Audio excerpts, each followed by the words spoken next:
오늘 우리가 읽은 이 본문의 말씀의 내용은 구약성경 사무엘하 21장에서 30장의 말씀을 배경으로 하여 기록되어진 다윗의 시편입니다. 다윗은 베들레헴에서 양을 치는 평범한 목동이었습니다. 그런데 어느 날 당대의 대제사장이자 사사이고 그리고 선지자인 사무엘 선지자가 자기의 가정에 방문했어요. 그리고서는 그 많은 형들을 다 제치고 막내인 자기에게 기름을 붓고 왕이 될 것이라고 말씀하셨어요.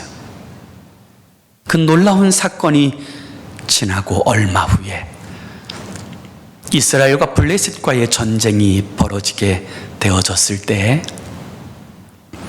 형들이 그 전쟁에 출전하였던 까닭에 아버지의 심부름을 따라서 그 전쟁터에 나아가 봤습니다. 그런데 그곳에서 하나님의 이름을 멸시하고 모욕하는 골리앗의 득세함을 보고는 이 다윗이 의분을 참지 못하여서 하나님의 이름을 힘입어 이 골리앗과의 전쟁에 나서게 됩니다. 그리고 드디어 이 골리앗과의 전쟁에서 승리를 거두고 이 다윗은 일약 이스라엘의 히어로가 됩니다. 일약 이스라엘의 영웅이 되죠. 그 놀라운 하나의 사건으로 말미암아 그는 이스라엘의 군대 장관이 되고 심지어 왕의 사위가 되어지는 놀라운 위치에 놓여지게 됩니다. 사무엘 선지자가 말한 그대로 승승장구하여서 이스라엘의 왕이 되어질 줄 알았어요. 그런데 이 예루살렘의 여인들이 다윗이 죽인 자는 천천히요 사울이 죽인 자는 만만히로다 하며 다윗의 이름을 높이게 되어지자 사울 왕은 다윗을 쉽게 하게 됩니다. 악령에 사로잡히게 돼요. 그리고 이 다윗의 면전 보는 앞에서 창을 들어 그를 죽이려고 시도할 뿐만 아니라 그것을 피하여 도망간 이 다윗을 자객을 시켜 그를 죽이도록 그렇게 교사하였다는 것을 다윗이 알고는 다윗이 사울의 낯을 피하여 도망하게 됩니다. 일약 스타였던 그가 예루살렘의 등불처럼 태양처럼 빛났던 그가 사무엘 선지자를 통하여 이스라엘의 왕이 될 것이라고 기름 부음 받은 그의 자리가 한순간에 무너져 내렸습니다. 절망적으로 무너져 내렸어요. 그는 한순간에 사람의 낯을 피하여 도망하는 도망자가 되었고 이스라엘 전역에는 지명수배자로 놓여지게 되어집니다. 이 처절한 상황 가운데 그의 사랑하는 아내 미갈은 다른 남자에게 시집가 버리고 그리고 자신에게 기대할 바는 아무것도 없는 절망적인 상황이 되어졌을 때 오늘 우리가 읽은 이 시편 11편의 말씀을 기록하고 고백하게 되어지는 거예요. 오늘 특별히 이 본문 중에 계속해서 제 마음에 부담을 주는 한 구절이 있었는데 3절에 보면 오늘 성경이 이렇게 이야기해요. 터가 무너지면 의인이 무엇을 하랴. 터가 무너진다라고 하는 말은 삶의 기초가 무너졌다는 것을 의미하는 거예요. 삶의 기반이 무너진 것을 이야기하는 거죠. 사랑하는 여러분, 때로 우리의 삶에도 터가 무너지는 것 같은 그런 경험이 있을 때가 있지 않습니까? 정말 믿었던 사람에게 배신당하고 산같이 의지하였던 사랑하는 부모님이 떠날 때 우린 터가 무너진 것 같은 절망을 경험할 때가 있어요. 그렇게 사랑하고 애지중지하였던 아이가 삐뚤어 나아가고 일평생을 수고하고 노력하여 키운 기업이 한순간에 무너질 때 우린 터가 무너지는 것 같은 삶을 경험하게 됩니다. 자신만만하였던 건강이 하루아침에 꺾어지게 될 때 우리는 마치 세상에 모든 것이 무너지는 것 같은 터가 무너지는 경험을 하게 되는 거지요. 그때 여러분, 그때 의인은 어떻게 살아야 될까요? 오늘 이 3절의 말씀을 더 깊이 우리가 이해하기 위해서 새 번역에서 찾아보니까 이 본문 3절을 새 번역에서는 이렇게 번역했어요. 기초가 바닥부터 흔들리는 이 마당에 의인인들 무엇을 할 수 있겠는가? 기초가 바닥부터 흔들리는 이런 상황에서 의인이라고 뭘 할 수 있느냐? 그런 이야기고요.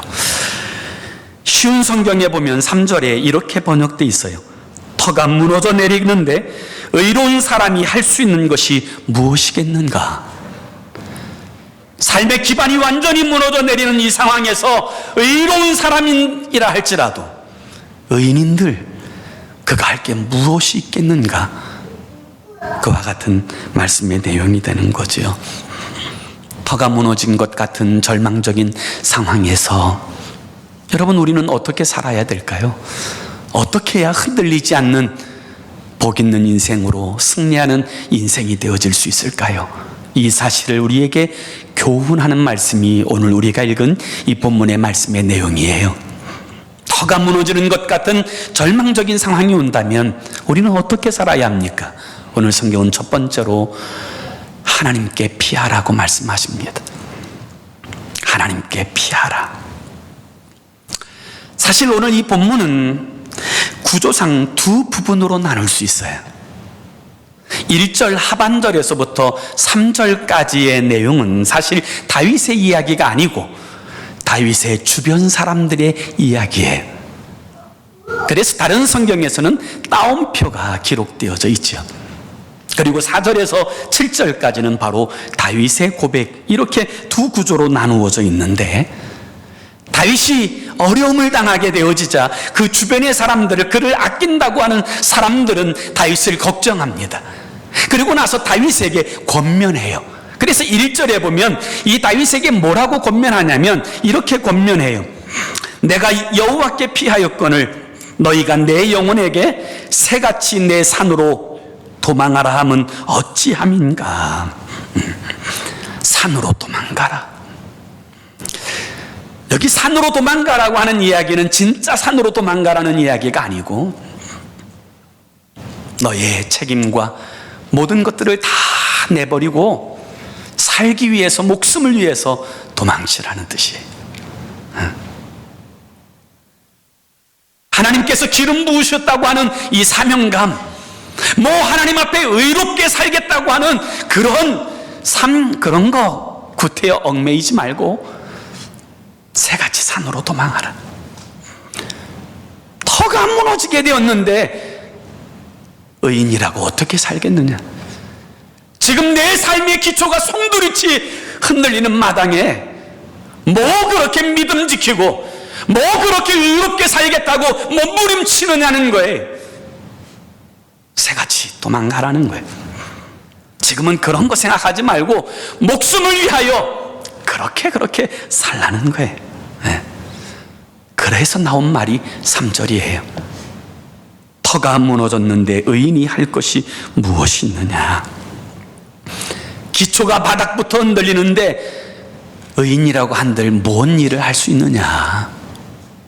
그런 이야기인 거죠. 사랑하는 여러분, 그와 같은 주변의 사람들의 권면, 다윗을 위한다고 하는 친구들의 그 이야기, 여러분 정말 힘들 때 솔깃하지 않습니까? 정말 기초가 무너지는 것 같은, 내 삶이 송두리째 흔들리는 것 같은 이런 상황 가운데서 그와 같은 이야기에 우리의 마음이 움직이지 않습니까? 유혹에 우리의 마음이 동하지 않습니까? 다윗이 이야기해요. 오늘 본문 1절에 보면 다윗은 이렇게 말해요. 내가 여호와께 피하였거늘 나는 하나님께 피한다. 하나님만을 나의 피난처로 삼는다라고 하는 고백이에요. 네. 사랑하는 여러분, 여러분에게 고난이 오면 여러분은 어디에 피하십니까? 그 고난이 보통 고난이 아니라 내 삶의 기초까지 흔들어 버릴 만한 그런 고난이 될 때 여러분은 어디에 피하십니까? 어떤 사람들은 술에 피하더라고요. 어떤 사람들은 에라 모르겠다. 그리고 세상에 피하더라고요. 야그에 피하는 사람이 있고, 끊었던 도박에 다시 피하는 사람이 있고, 남자에게 피하고 여자에게 피하는 사람도 있더라고요. 사랑하는 여러분, 여러분에게 그런 고난이 온다면, 그런 고난이 왔다면, 그리고 주변의 사람들이 지금 이것저것 따질 때냐? 살고 봐야지. 지금 이 기초가 흔들리는 마당에 의인인들 뭘 어떻게 할 수 있겠어? 그러니 세 가지 산으로 피해. 이 권면의 자리에 여러분들이 있다면 여러분은 어디에 피하시겠습니까? 그때 우리의 신앙이 결정되는 거예요. 그때 우리가 의지하고 있는 바가 무엇인지가 드러나는 거예요. 변하지 않는 영원한 반석 대신 하나님께 피하였던 다윗처럼, 사랑하는 여러분, 고난이 올 때 하나님께 피하세요. 폴 틸리라고 하는 목사님이 계세요.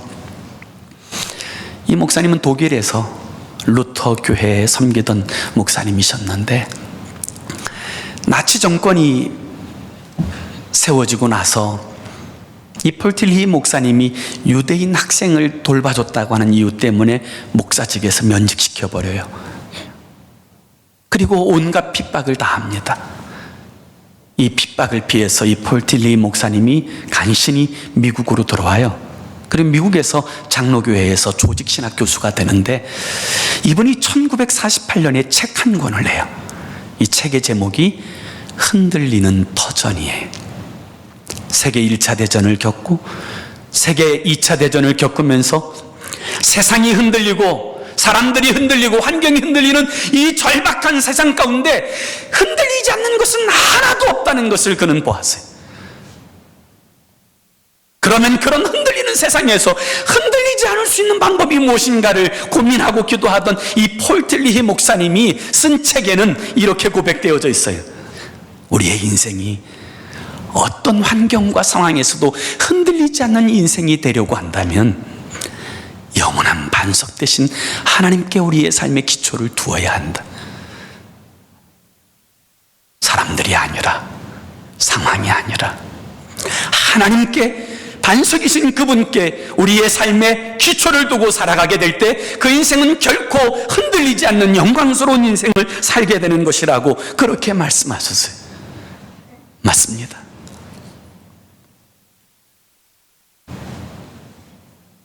흔들리는 터전 안에서 우리가 흔들리지 않는 삶을 살기 위해서 우리가 선택할 가장 지혜로운 방법, 그것은 하나님께 피하는 거예요.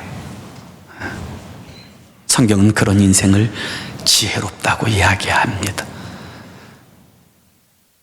몇 해 전이죠. 미국 한 방송에서 그런 재밌는 이야기를 하더군요. 한 해에 있었던 여러 가지 에피소드를 이야기하고 있었던 방송인데, 여러 가지 에피소드 가운데 한 해 동안 미국에서 참 어리석은, 좀 이해해 주세요, 바보 같은 사람들에 관한 이야기, 이 가십거리로 그 이야기를 하더라고요. 그 이야기 가운데 한 얘기가 이런 이야기가 있어요. 어떤 한 사람이 뱅크 오브 아메리카에 강도질 하러 가는 거예요. 강도질하러 가서 디파짓 슬립에 돈을 내놔라, 그렇지 않으면 무사하지 못하다, 협박 글을 썼어요. 그리고 나서 이제 그 글을 내민 다음에 협박을 해서 돈을 갈취하려고 계획을 세우고 뱅크 오브 아메리카에 줄을 서 있는데, 그날따라 사람들이 많아가지고 줄이 잘 안 줄어드는 거예요. 마음은 초조하고 급한데 이 줄은 잘 안 줄어들고, 그래서 이 사방을 살피다 보니까 길 건너편에 웰스파고가 있어요. 그래서 이 강도가 길 건너편 웰스파고로 가요. 그리고 그 웰스파고에는 좀 한가해서 바로 창구 직원을 만날 수 있었는데, 그 창구 직원의 이 뱅크 오브 아메리카의 디파짓 슬립에 쓴 그 위협적인 문구를 탁 내밀어요. 그러자 이 웰스파고의 그 직원이 그것을 글을 딱 보더니 그렇게 이야기한 거예요. 우리 은행은 웰스파고이지 뱅크 오브 아메리카가 아니기 때문에 뱅크 오브 아메리카 디파짓 슬립에 쓴 위협적인 글은 우리한테 안 통한다. 그러니 그쪽에 가서 알아봐라. 근데 그 이야기를 듣고 이 강도가 순순히 다시금 뱅크 오브 아메리카로 가는, 그래서 줄 서 있는 거예요. 그 웰스파고 직원이 전화를 해가지고 경찰이 그를 잡아갔어요. 얼마나 어리석은 사람이에요. 하나의 얘기만 더 하면요, 어떤 어머니가 응급구조센터에 전화를 했어요. 그리고 그 전화 내용은 이거예요. 내 사랑하는 딸이 개미를 한 두세 마리 먹었는데 어떻게 하면 좋겠냐는 거예요. 그 개미를 두세 마리 먹은 그것 때문에 응급구조센터에 전화하자 닥터가 그렇게 이야기해 줬다는 거예요. 염려하지 말으라고, 걱정하지 말라고, 괜찮다고. 그런데 이 어머니가 전화를 끊고 나서 얼마 후에 또 다시 전화한 거예요. 이 두 번째 전화의 내용은 이거였다 그래요. 내 딸이 먹은 그 개미를 죽이려고 살충제를 먹였다는 거예요. 그 전화를 받고서 그 응급센터는 비상이 걸렸다고 하는 그런 이야기가 있어요. 얼마나 어리석은 거예요. 그런데 사랑하는 여러분, 성경에서 어리석은 사람을 누구라고 말하는 줄 아십니까? 영원한 반석이신 하나님께 삶의 소망을 두지 않고 흔들리는 모래 위에 삶의 기초를 세우는 사람들. 오히려 성경은 그런 인생을 가리켜 어리석다고 말씀하고 계세요. 오늘 터가 무너지는 것 같은 절망적인 상황 가운데 주변의 사람들은 다윗에게 부채질합니다. 지금 의롭게 사는 것 따위가 왜 중요하냐, 목숨을 위해서 도망해야 될 거 아니냐. 그때 다윗이 이렇게 고백해요. 나는 하나님께 피했다. 나는 하나님만이 나의 유일한 피난처이시다. 여러분, 우리에게도 이 신앙 고백이 있기를 예수 이름으로 축원합니다. 때로 우리의 삶에 고난이 오고 삶의 터전이 흔들리는 것 같은 절망적인 상황 가운데 우리가 살아야 될 삶의 두 번째 모습은 바로 모든 것을 감찰하시고 모든 것을 아시는 하나님을 신뢰해야 된다는 거예요. 우리가 오늘 본문 4절의 말씀을 함께 읽어보기 원합니다. 4절의 말씀을 함께 읽습니다. 시작.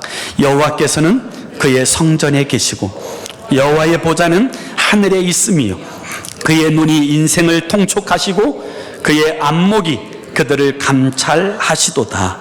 아멘. 오늘 이 다윗은 알아요. 여호와께서는 하나님의 성전에 계세요. 하나님은 무소부지하셔서 어디에나 계세요. 그렇지만 하나님은 성전의 영광 가운데 임재해 계세요. 그리고 하나님의 보좌가 높이 들려 있어요. 보좌라는 말은 통치의 권한을 가진 이의 의자를 말해요. 우리의 눈에 보이지 않지만 온 세상은 하나님의 통치와 섭리 아래 있는 줄로 믿습니다. 다윗은 그걸 믿는 거예요. 지금 내가 비록 어려운 당하고 있지만 내 터전이 무너지는 것 같은 절망적인 상황 가운데 있지만 다윗은 믿어요. 하나님의 보좌가 하나님의 통치 아래서 놓여져 있음을, 우리의 인생이 다 하나님의 통치 아래 있음을 믿습니다. 그럴 뿐만 아니라 오늘 본문 4절에 보면 다윗은 이렇게 말해요. 하나님의 눈은 인생을 통촉하신다. 이 통촉하신다는 말은 살펴보신다는 거예요. 세밀하게 돌아보신다는 거예요. 그리고 그의 안목은, 여호와의 안목은 우리를 감찰하신다. 그렇게 말씀하고 있어요. 우리를 온전히 다 알고 계세요. 맞아요. 다윗은 그 하나님을 신뢰합니다. 모든 것을 아시는 그 하나님, 그 하나님을 신뢰하는 까닭에 다윗은 다른 데로 피하지 않아요. 하나님께 피하는 거예요. 오늘 많은 사람들이 하나님을 오해합니다.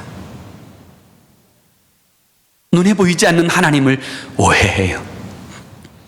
마치 우리의 삶이 하나님의 통치에서 벗어난 것처럼 착각합니다. 마치 우리의 삶에 있는 그 고난이 우연히 온 것처럼, 하나님과 상관없는 것처럼 생각을 해요. 아니에요. 하나님께서 허락하지 않으시면 참새 한 마리도 땅에 떨어지지 않아요. 다윗은 그 사실을 알아요. 하나님이 인생을 통촉하시고 그의 안목이 우리를 감찰하신다. 그래서 다윗은 하나님께 피합니다.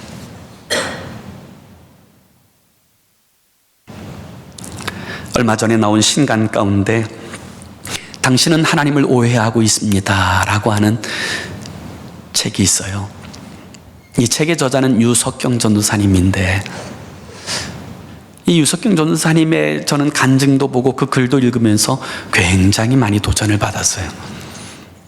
이분은 서울대 불문학과를 나와서 한국의 소위 유명한 학원의 유명한 강사였어요.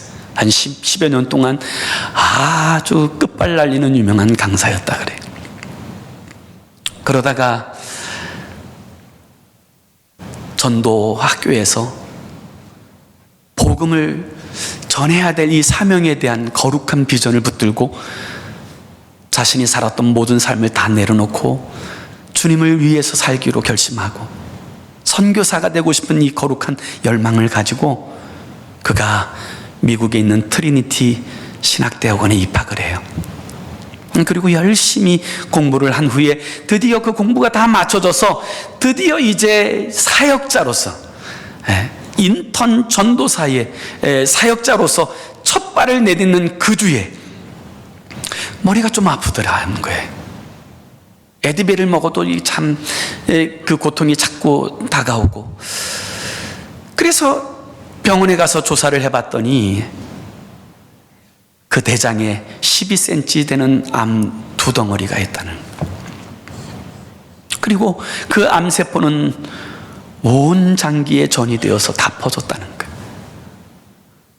그리고 닥터가 이렇게 말해요. 당신은 2주일밖에 살지 못합니다.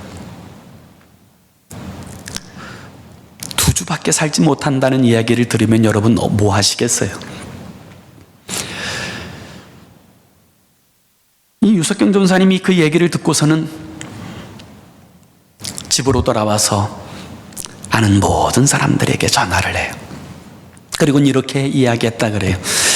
내가 2주밖에 살지 못하는데 내가 이 2주 동안에 무엇을 하는 것이 하나님을 기쁘시게 하는 것일까를 고민하다가 너한테 전하는데, 내가 이 2주 동안 제발 복음 전할 수 있도록 복음 전할 수 있는 자리를 좀 마련해 달라고 그렇게 아는 지인들에게 전화했다는 거예요.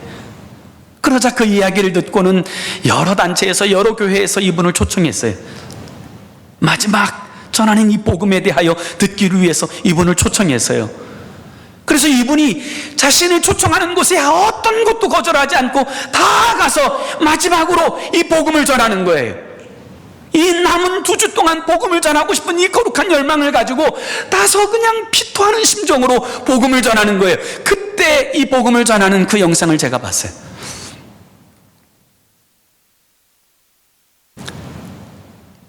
그 고백 속에 그는 이렇게 이야기하더라고요. 제가 좀 적어왔는데요. 저는 하나님을 원망해 본 적이 한 번도 없습니다. 제가 왜 암에 걸렸는지 묻지도 않았습니다. 왜냐하면 저는 하나님을 이해하려고 하지 않기 때문입니다. 저는 하나님을 이해하려고 하지 않고 그저 신뢰합니다.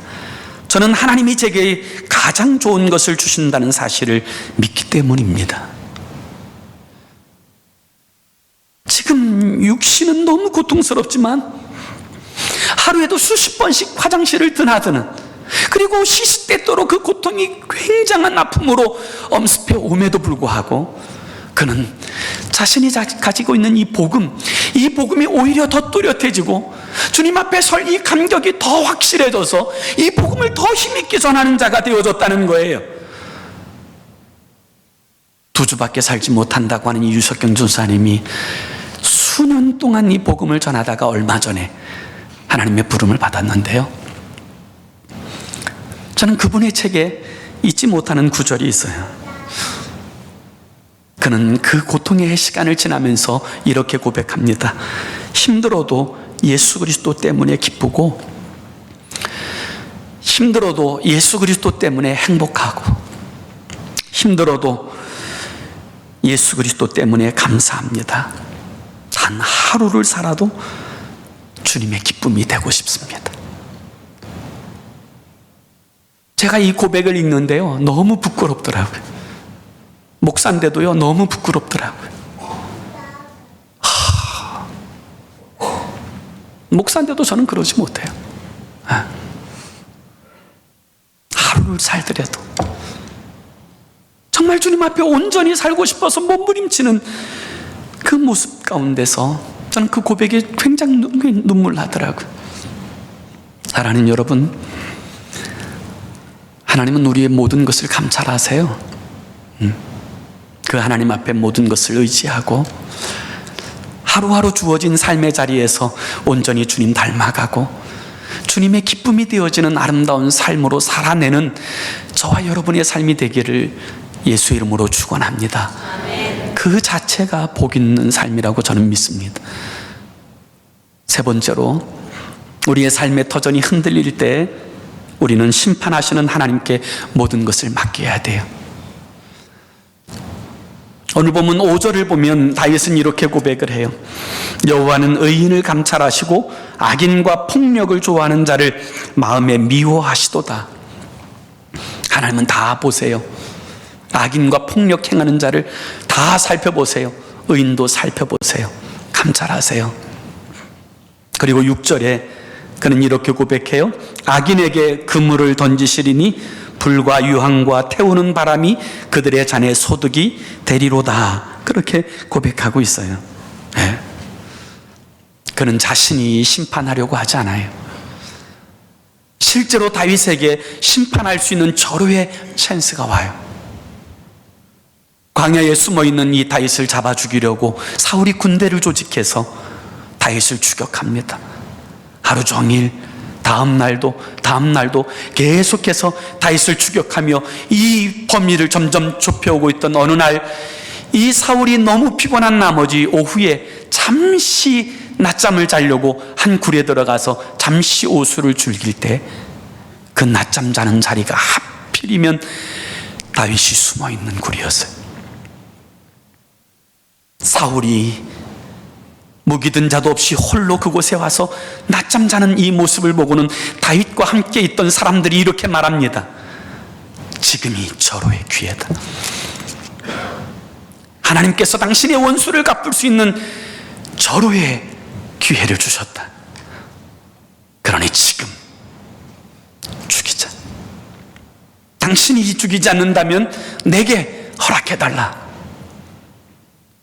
그와 같은 이야기에 만약에 다윗이 인간적으로 그와 같은 수단을 택하여 유혹을 따라 사울을 죽였더라면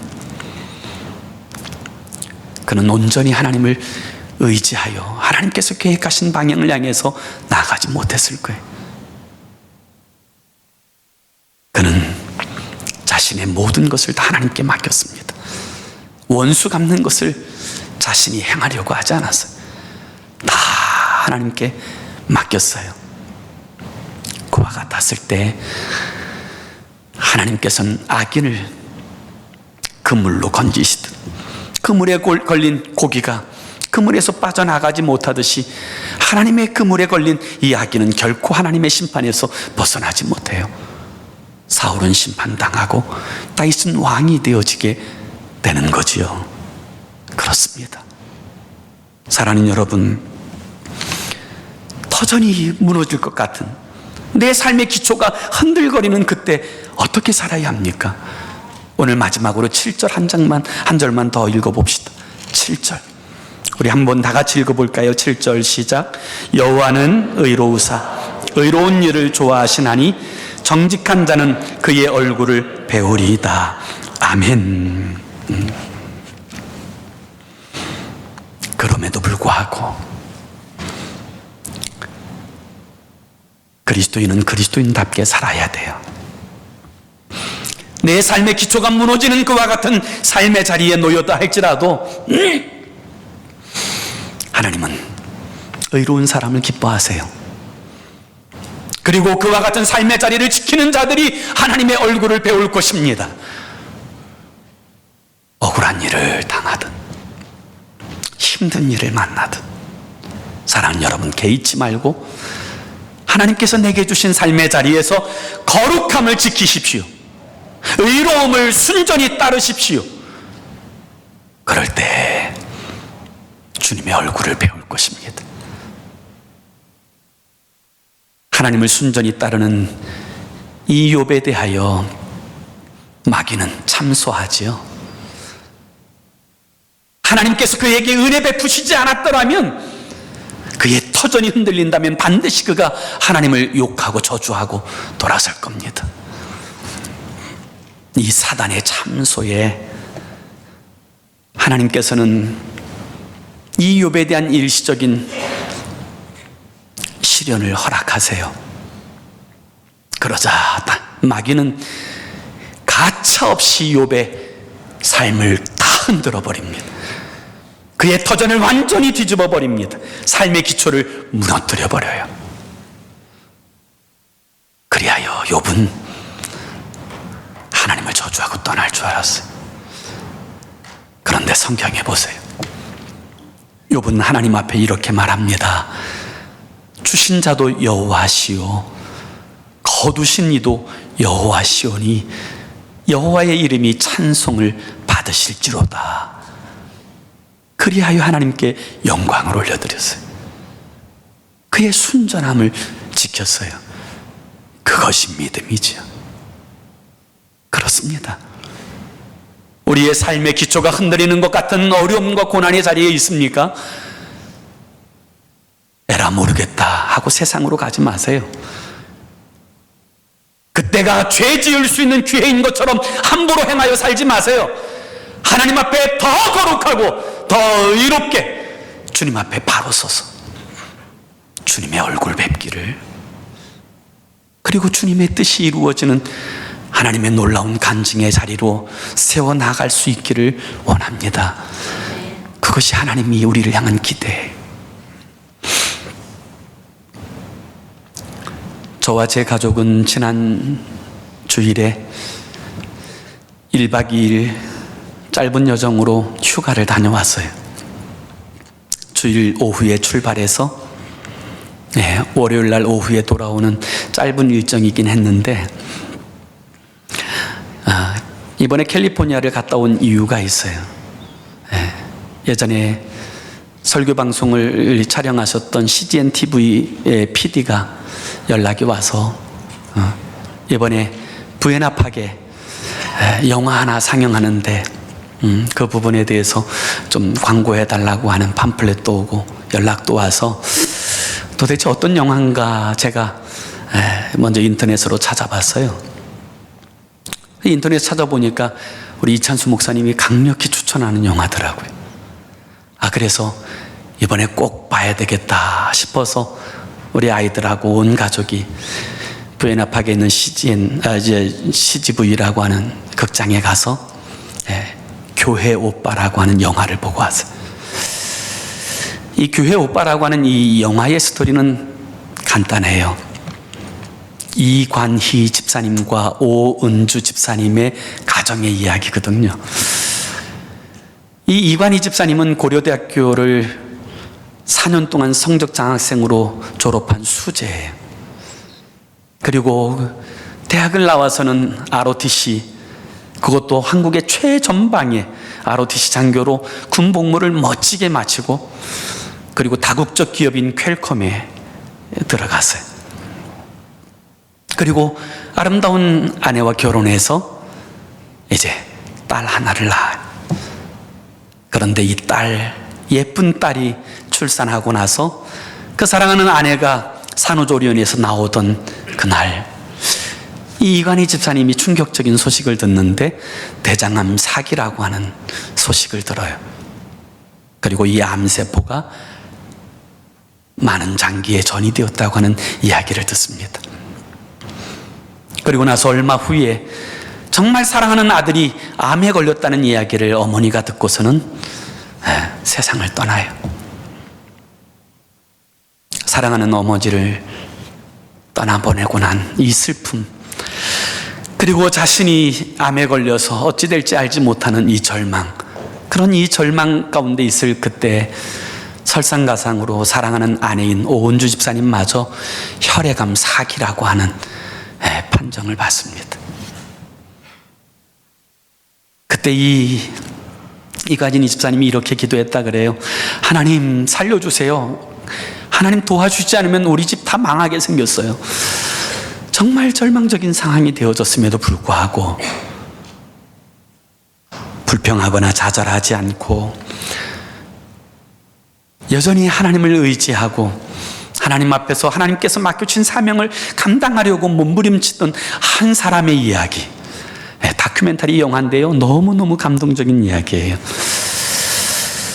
그런데 그 영화의 내용 가운데 한 부분이 저에게 굉장한 감동이 되었는데, 이분이 대장암 항암 치료를 다 받고 나서, 그리고 잠시의 시간이 있고 나서 다시 병원에 갔더니 재발했다는 거예요. 온몸에 다시 여러 군데에서 이 암덩어리가 발견되어졌다는 거예요. 그런 이야기를 듣고 나와서 한 자리에 앉아서 이 아내하고 이야기합니다. 아내가 말해요. 여보, 그래도 힘들지 않아? 하나님 원망스럽지 않아? 그때 이 이관희 집사님이 이렇게 표현하더라고요. 여보, 내가 공대 출신인데 이 공대 출신으로 말이야, 내가 손익계산서를 한번 써봤어. 내 생애에 대해서 손익계산서를 내가 한번 써봤거든. 그런데 이 아무리 손익계산서를 써봐도 내 삶은 은혜가 더 커. 그리스도 예수의 십자가의 은혜가 더 커. 그러니 내가 어떻게 불평하겠어? 감사해야지. 감사해야지. 저는 이 부분이 굉장히 눈물 나도록 감격스러워서요. 왜냐하면 저도 똑같은 경험이 얼마 전에 있었거든요. 제가 프라이머리 닥터를 만나러 갔더니 이 닥터가 저에게 그랬어요. 암일 확률이 90%가 넘는다고. 그때 집에 돌아와서 제 마음에 손익계산서를 썼어요. 근데 아무리 생각해봐도요, 하나님의 은혜가 너무 커요. 그래서 제가 다음날 새벽 예배 드리면서 이렇게 하나님 앞에서 고백했어요. 하나님, 제가 암이어도 감사할 것입니다. 네, 어떤 소식을 들어도 감사할 것입니다.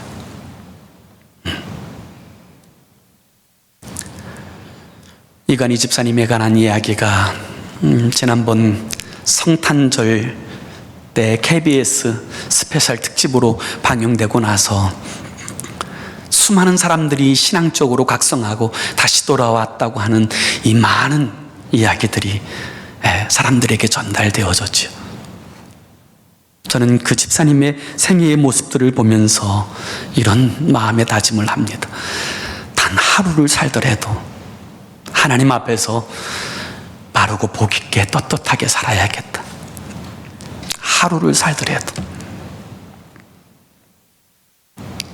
사랑하는 여러분, 우리도 단 하루를 살더라도 주님의 영광을 위해서 살았으면 좋겠어요. 그렇다면 그 삶은 의미 있는 삶이 될 것입니다. 이간희 집사님이 투병하면서 끝끝내 이 병을 이기려고 노력하는 모습을 애처롭게 바라보던 아내가 물어봐요. 왜 그렇게 삶에 집착하냐고. 그러자 그 집사님이 이렇게 대답하시더라고요. 내가 진짜 딱 하루라도 하나님 앞에 온전하게 살고 싶어서, 하나님 보시기에 진짜 그 딱 하루라도 온전한 모습으로 살고 싶다고 그 고백하는 그 고백이 너무 감동스러웠어.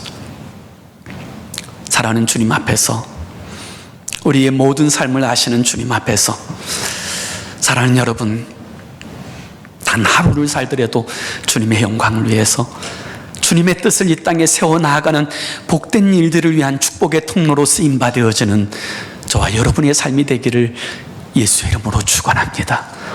기도합시다. 우리 함께 기도하기 원하는데요, 오늘 우리 두 가지 기도 제목을 가지고 함께 기도했으면 좋겠어요. 하나님을 위해 사랑하는 고미란 집사님, 그 과정이 얼마나 힘들겠어요. 우리 고미란 집사님들도 힘드시지만 옆에서 지켜보는 가족들은 또 얼마나 힘들고, 또 사랑하여서 함께 기도하는 성도들 또한 얼마나 고대하고. 그렇지만 저는 하나님께서 치유하시고 온전케 하시리라고 믿습니다. 정말 주님 온전케 하셔서 함께 속히 예배하는 날이 속히 오도록, 함께 주님을 찬송하고 함께 주님을 위해서 봉사하고 섬기는 그 날이 속히 오도록 하나님 치료하여 주옵소서, 회복시켜 주옵소서. 그리고 가족들 모두에게 새 힘 공급해 주셔서 아버지 넉넉히 감당할 수 있는 믿음으로 무장되게 해달라고. 그 첫 번째 기도 제목을 가지고 기도했으면 좋겠고요. 두 번째 기도 제목은 오늘 우리의 이 말씀 가운데서 우리의 삶을 좀 돌아보면서 기도했으면 좋겠어요. 정말 내 삶의 기초가 반석 대신 하나님 위에 놓여져 있는지, 아니면 모래와 같은 세상 가운데 내 삶의 기초가 놓여졌는지, 그래서 이쪽 흔들거리기만 하면 세상적으로 풀어버리려고 하는 그런 욕망과 욕구가 내 삶을 이끌어가고 있지 않는지 좀 돌아보면서 오늘 좀 결단했으면 좋겠어요. 하나님, 세상의 모든 기초가 흔들려도, 하나님 삶의 터전이 흔들려도 하나님께 내 삶의 기초를 두고 주님께 피하겠습니다. 하나님만을 나의 반석으로 삼겠습니다. 하나님만을 나의 유일한 피난처로 삼겠습니다. 그리고 그 믿음 가운데 생하겠습니다. 이와 같은 두 가지 기도 제목을 가지고 우리 함께 기도합시다. 우리 함께 기도하겠습니다. 좋으신 하나님 아버지, 주님의 은혜와 사랑을 진심으로 감사합니다. 오늘 사랑하는 주님께서 저희들을 주님 앞에 불러주시고 아버지 거룩한 주 예수 그리스도 이름으로 예배하며 하나님 간구하게 하시니 진심으로 감사합니다. 우리 사랑하는 고미란 집사님을 위하여 기도합니다. 주님을 사랑하는 주의 딸, 하나님 주의 권능의 팔로 붙들어 주옵소서. 모든 연약한 것 주여 온전히 치료하여 주시되 완전케 하여 주시고, 하나님 아버지 세상에서 어떤 이야기를 하든지 의료진에서 어떤 말을 하든지 하나님께 잊지 말고 우리 하나님께서 생명의 주인 되심을 아버지 신뢰합니다. 주여 온전케 하여 주옵소서. 머리부터 발끝까지 연약해진 모든 것을 온전히 치료하시고 아버지 하나님 강건케 회복시켜 주시고, 아버지 하나님 함께 예배하며 함께 주님을 봉사하며 주님을 섬길 수 있도록 역사해 주시고, 또 아버지 하나님 우리 사랑하는 가족들을 붙들어 주셔서 피곤하고 곤비하지 않도록 날마다 새 힘을 공급하여 주시고 하나님을 피난처로 삼아 오직 주님께 소망을 두게 하여 주시옵소서. 좋으신 하나님 아버지, 간절히 기도합니다. 오늘 주의 말씀 앞에서 우리의 삶의 터전이 무너질 때 아버지 사람들은 세상으로 피하라고 말합니다. 아버지 헛된 것으로 그 욕망을 채우라고 이야기합니다. 그러나 다윗은 고백합니다. 내가 하나님께 피하였다. 사랑하는 주님, 오늘 이 주의 말씀 앞에서 아버지 하나님을 나의 유일한 피난처로 삼게 하시고 하나님을 나의 반석 삼아 오직 하나님께 우리의 소망을 두고 믿음 가운데서 행하여 살아가는 우리의 삶이 되도록 우리를 다스리시고 주여 통치하여 주시옵소서. 좋으신 하나님, 주님의 은혜와 사랑을 감사합니다. 그리스도 예수의 보배로운 피로 값주고 사신 하나님의 자녀들에게 하나님의 눈은 언제나 향하여 있습니다. 이 사실을 알기에 때로 이해할 수 없는 아픔도 오고 고난도 온다 할지라도 하나님 여전히 주님을 신뢰하고 주님을 의지합니다. 하나님, 세상으로 피하지 않겠습니다. 오직 주님께 피하겠습니다. 오직 반석이신 주님만 의지하겠습니다. 저희를 다스려 통치하소서. 하나님의 영광을 나타내는 축복의 통로 삼아주시고 하나님의 나라를 확장하는 하나님의 거룩한 축복의 통로가 되게 하여 주옵소서. 예수님의 이름으로 간절히 기도 올리옵나이다. 아멘.